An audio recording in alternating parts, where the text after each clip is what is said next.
Oh, still got it. That's our cue. Welcome back to DC Sports Live.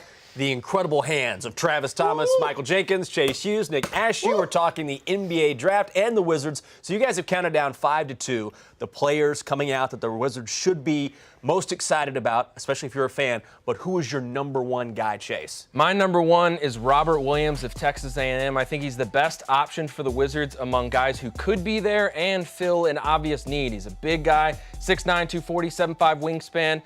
Blocked 2.5 shots a game or more in both of his years at Texas A&M, and he visited the Wizards for an individual workout.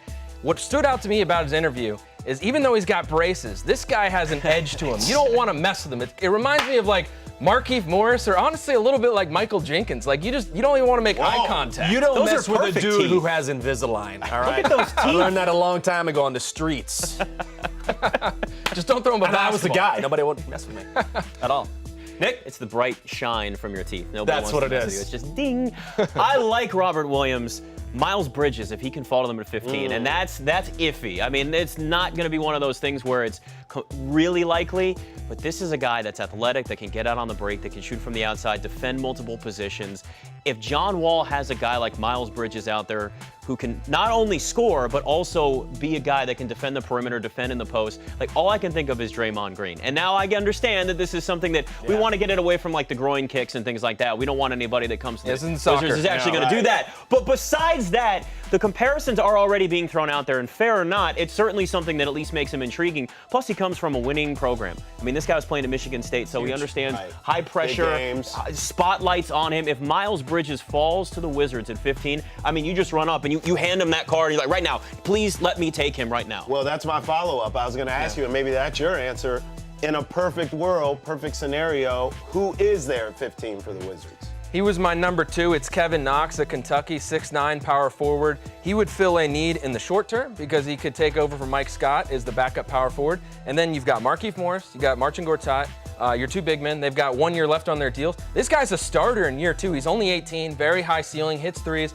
I love Kevin Knox. I just don't think he's going to be there. Well, DeAndre Ayton would be great, but I don't think he's going past 1, so we can probably move on from that. I mean, listen, he was thrown out there a while ago, and Michael Porter would be great if he fell to him with 15 with all the injury trust concerns. that guy? It's not happening. I know it's not. Look, you said the dream scenario. I can dream, can't I? Michael Porter Jr. would be great for them. It's not going to happen, but I'm at least thinking, hey, it did happen at one point in one mock draft that we saw on. I don't trust I'm not it. gonna- Who needs hips? If you're that young with that many injuries, I'm running Yeah, away. but you also know this is the time of year where everybody throws things out to see if they can start some rumors, if they can lower somebody's draft stock so they'll go to them. Yeah, what about so there's Joel that to think Embiid? about too. Joel Embiid had a back problem in college, and he's looking pretty good. He Right still has problems, though. They have to babysit this guy to play a whole season. Can't even play back-to-back. But he's great on social media. He is. That's Oh, important. he's so good on He's the Twitter. best. Worth the draft pick There's no, alone. Oh, I would love somebody like that, yeah.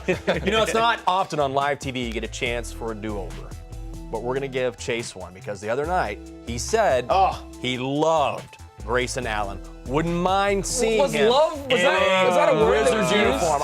I believe you said you love his athleticism, you love his competitiveness, you think he's handsome.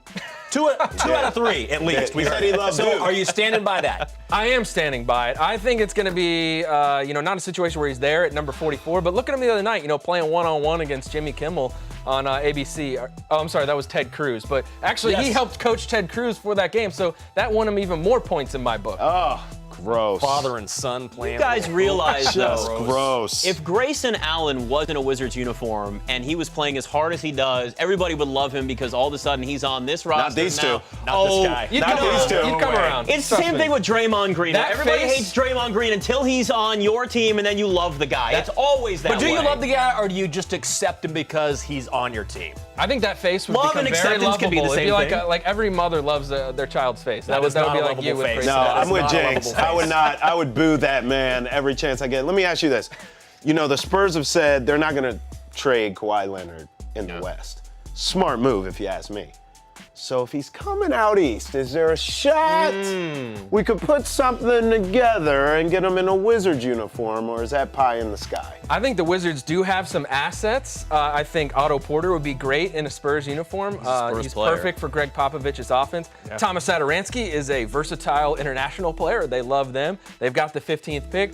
But I think it's going to be really hard to compete with Philly because they've got so many assets. They give Markelle Fultz, Robert Covington, Dario Saric, international guy, and the 10th pick, which is 5 spots ahead of the Wizards. If I'm the Spurs, I'm going for the best draft pick available because I'm already winning 47 games without Kawhi Leonard. I'm looking for the next guy to groom to be the next Kawhi Leonard while I can win now and not have to try again with veterans. The Spurs also don't have any pressure to make a move now. Like, they still have Kawhi Leonard under contract for 1 more year, so they can hold out. They can wait a little bit longer. I mean, look, everybody can throw out the Lakers. He may want to go there, but if you're the Spurs, what are we doing? You're not sending him to the Lakers. Help make the Lakers a championship contender. Oh, and while you're at it, let's make it easier so you can get LeBron James too. I mean, why not? No, they're not doing that. It's Greg Popovich. There's no way. So there's a very good chance they could hold on to him for a while and see what type of offer they could get, see if a team gets desperate and is willing to offer more assets down the road. But it'd be great to see him in a Wizards uniform, that's for sure. NBA draft set for Thursday. Chase Hughes, Nick Ashew, and George Mikan. Hey, fundamentals.